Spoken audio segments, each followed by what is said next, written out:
first time I saw a big plane, like a big plane, it was like, okay, a plane is a plane. No, a big plane riding through Atlanta. I was going to camp to Auburn. And I'm riding, and I'm like, wow, man, this is pretty cool. Because we were just in our little bubble. I started playing football, Pop Warner, because my cousins played. I said, okay, they playing, I'm playing. So I started playing, and the rest is history, football-wise.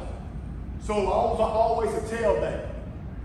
Coming up, I was always a tailback. So my sophomore year, okay, we had a really good tailback. So I said, okay, this is what I want to do. I want to go play defense. I go over to play defense. The defensive coordinator said, hey, Travis, what you doing? Man, go back to offense. Now you got to remember, I was a little beanpole. I was skinny. So I go back to offense. So you fast forward to the end of that year, that coaching staff went 1-10.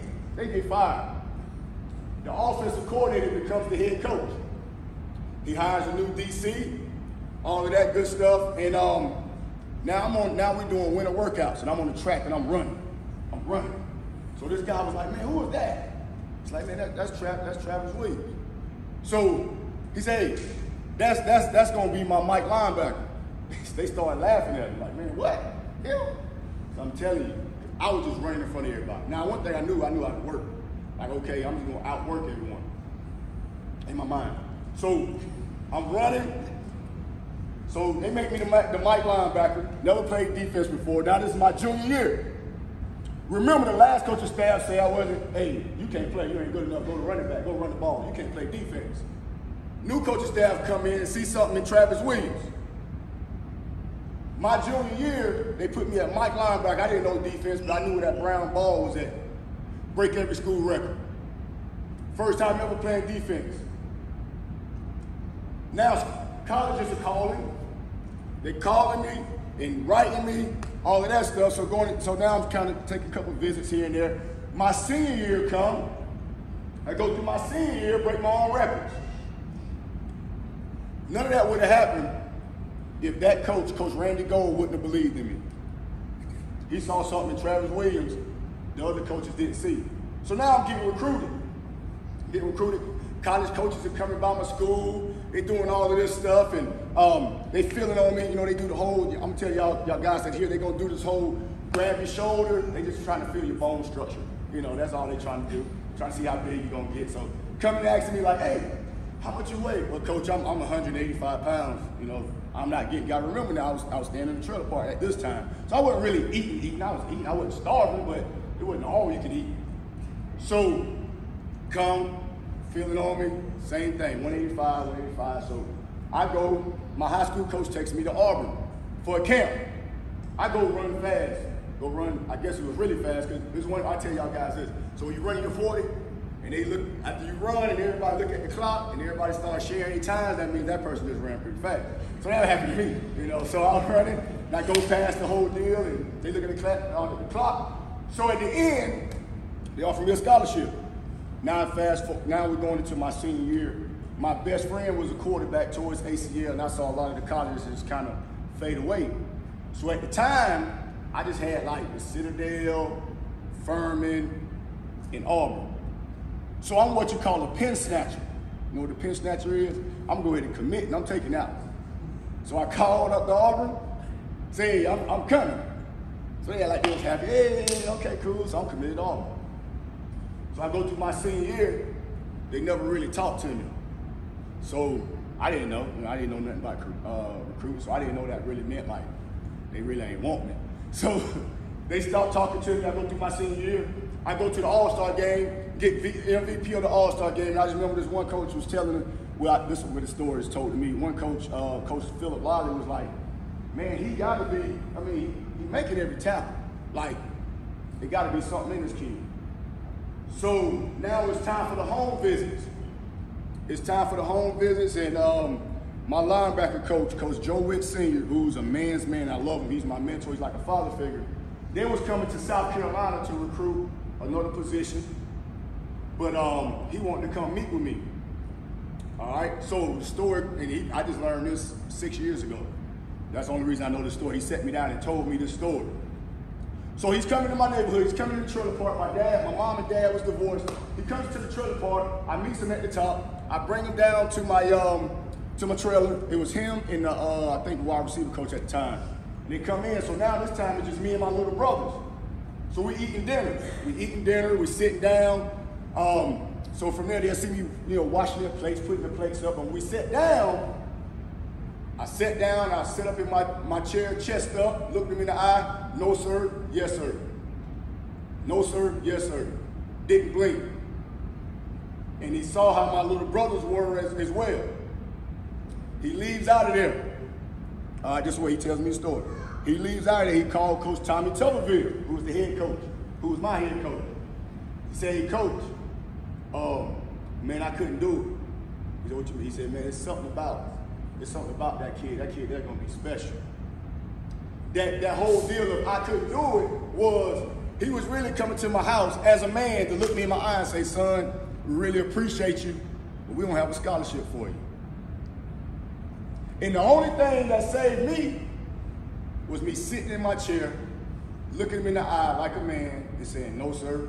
Yes, sir." And he watched my every move. He watched me and my brothers eat our meal. He watched me wash the plates. He watched me put the dishes up. And remember, we in the trailer. He was needing inside, he was needing us. And then my dad came in, he saw the man of the house. He saw where we got it from. He came to tell me I didn't have a scholarship. I left out of there with a scholarship. All because the way I was raised, no sir, yes sir. The rest is history. I'm standing in front of you right now. I go to Auburn. Redshirt my freshman year, redshirt freshman year, I'm running down on special teams. Redshirt sophomore year, I'm a starter. I'm 205 pounds linebacker. I'm a 3-year starter at linebacker. 2004, we go undefeated. I'm the middle linebacker at 212 pounds. All because Randy Gold in my high school saw something in me. All because I was raised right by my dad, and I sat in there, I said, "No sir, yes sir." He said, "We can't do that to that kid. We're gonna bring him to Auburn. We can change this kid's life." So now, 3-year starter. So now I'm all SEC. Now I'm up for the Buckets Award. Now I'm honorable mention All-American. Now I'm a graduate. All because of that. Now I met my wife. Now we got 3 beautiful daughters. But it's all God's plan. So now I had a dream of playing the NFL. I played for the Atlanta Falcons 2.5 years before I hurt my back. Now all my coaches are telling me, "Okay, you know what, Travis? You could be a good coach. You're a smart player. You could be a good coach." As soon as I hurt my back, I went back to my high school and I just volunteered to see if this is something I really wanted to do. So I volunteered. It's like, man, this is it right here. I can do this. Because I wasn't even getting paid. Then you fast forward, I go to Auburn. I was a graduate assistant for 2 years. 2011, our oldest daughter, True, was born. And then I rap. I'm into music. I don't know if y'all follow my Twitter, but like I'm pretty good like rapping. I don't, y'all know what I'm saying. I can do my thing. So I was doing music for a year, thinking I was gonna be like this big rap star. And so when you promote your music, now you got to pay a lot of money and all that stuff. And I was like, man, you know what? Either I'm gonna do this rapping or I'm gonna coach. So I got back into coaching. University of Northern Iowa called me. They were looking for a linebacker coach. Only reason he called me, he saw me on YouTube talking to the team, talking to the Auburn team. He was like, man, I want him. So I go up there. This is my first time coaching, having my own room. So now it's a different dynamic because the coach is the head coach. He's an All-American linebacker. He's a defensive coordinator. I'm coaching his son. I'm just a fair person. If we got guys that are better, I'm gonna play the guys that's better. I don't have nothing to do with who your daddy is and all that stuff. Didn't work out. My first year coaching, having my own room, I get fired. Doing the same exact thing I'm doing right now. The same way I'm coaching right now, I was coaching that back then in 2012. So I go back to Atlanta. My wife is there, I'm trying to figure it out. I go to Creekside High School, an inner city school that they average like 7 or 8 wins. And then that year changed my life forever. I'm the defensive coordinator. I'm calling the plays. We had a cornerback, Trey. We was in a jamboree. He was playing cover 2. He goes and makes a tackle. He lays on the ground. He's just laying there. So I'm watching him and I'm looking at him breathe and I'm like, there's something right. So we trying to figure out the face mask. There's one the new face mask where you click it and open it up and all that stuff. And we was in the inner city of Atlanta. Took a long time for the ambulance to get there. They finally got there, taken to Grady Hospital. I rushed to the hospital. We get there. To make a long story short, Trey passed away. Broke his neck.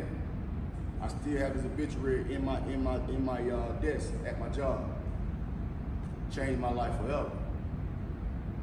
So, changing something. I don't even have a son. My wife and I already made the agreement. We have a son. His name gonna be Trey. So we go. That's 2013.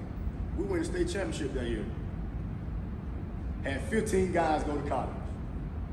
Little old inner city. From there, I called Coach Malzahn. It was an opening, coach, I want to come back. I want to be an analyst. He said, okay, how much you getting paid? I said, coach, and at the time I got my master's degree now from Auburn. I'm getting paid $18,000. And I'm the ISS instructor. So it's $18,000 plus another $3,000 to coaches. So you do the math, that's $21,000. I got a kid and I got a wife. We won the state championship and I had a ball coaching. That's the most fun I ever had coaching. Coach Mal said, okay, you getting paid that? And he said, man, you know what? We gonna hire you, man. You're gonna be rich compared to what you getting paid. I said, okay, what you? All right, I ain't asked how much we getting paid, to be honest. He called me back. He said, Travis, this is what we're gonna do. We're gonna make you an analyst. We're gonna give you $60,000. I said, whoa, I'm dancing. He can't see me, but I'm like, boy, you don't understand. What I'm making 18. He gonna give me 60. Whoa, I got on the phone, call my wife. Hey, man, we done made it, right? So I'm excited. He called me back 10 minutes later. I'll tell you how great Coach Malzahn is. He called me back 10 minutes later. He said, Travis, I'm gonna make it fair to you, man. We'll give you 10 more. We're gonna give you 7. I got a raise. They ain't even left the building yet. Called my wife back, jumping around. I was so fired up. And she fired up. We go to Auburn. Analyst for 2 years. End up getting promoted to be the linebackers coach. From there, linebackers coach to co-defensive coordinator. We left Auburn. I was there 6 years. We left Auburn. I went to Miami for 2 weeks. Coach Malzahn get the job at UCF. He called me up to be his defensive coordinator. Absolutely, I'm coming. I'm there. Because I know what I'm getting out of Coach Malzahn. I know the type of man he is. I know what he's about. He want good husbands, good fathers around these guys. So I already know, on top of who I am, he was going to get other great guys like Coach Blackman, Charles Moore, around these players. Because every coaching staff is not happy. They play around, you go on their campus and all, they look like they happy. You know what I'm saying? They faking it. But we got people that are really happy to be there, and it starts with our head coach, to be honest, and his wife, Miss Christie. So now you're looking at, I give you that story, because now you look at the defensive coordinator at UCF. I'm just a kid from Columbia, South Carolina. Again, from the projects and the trailer parks. Nobody gave me anything. I worked for it. But I was respectful.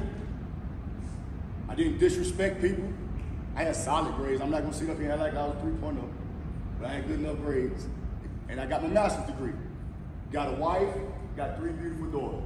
And God got a plan for us, just like God got a plan for everyone here. Like we're believers, that's just what we're about. When we left Auburn, all we prayed for was we don't care where you take us.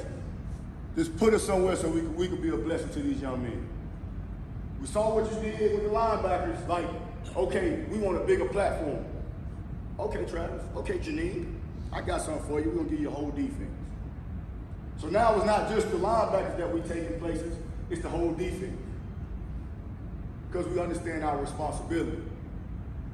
So whatever your why is, like your why, and I'm gonna be honest with you, your why changed. Like my mom and my daddy, little brothers, that was my why, and I got to going. Now I got a wife, got kids, so your why changes as you keep going. Now I'm at UCF. We're going to the Big 12. We'll play Texas, Oklahoma, Baylor. We're going to Big 12 2023. So we're going to all of this stuff, and we beat Florida in the bowl game. We did some great things year 1. But the best thing that we have going on is the proper alignment.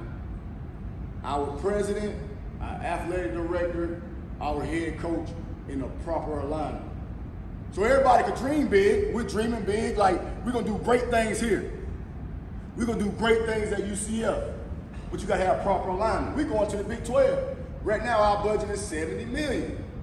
We got to get to 110 million. So all our fans and administrators and everybody that's saying, oh, yeah, we're excited. Well, we got to put our money where our mouth is now, because we're going to Big 12 now. So everything going to upgrade as far as facilities. Everything's going to upgrade as far as what our players get. But you can't talk about it, you got to be about it. So it's the same thing here. From administration to the top of the top, to the coach, everybody got to be in alignment of doing the thing just an excellent way, a standard of excellence. That's what it has to be.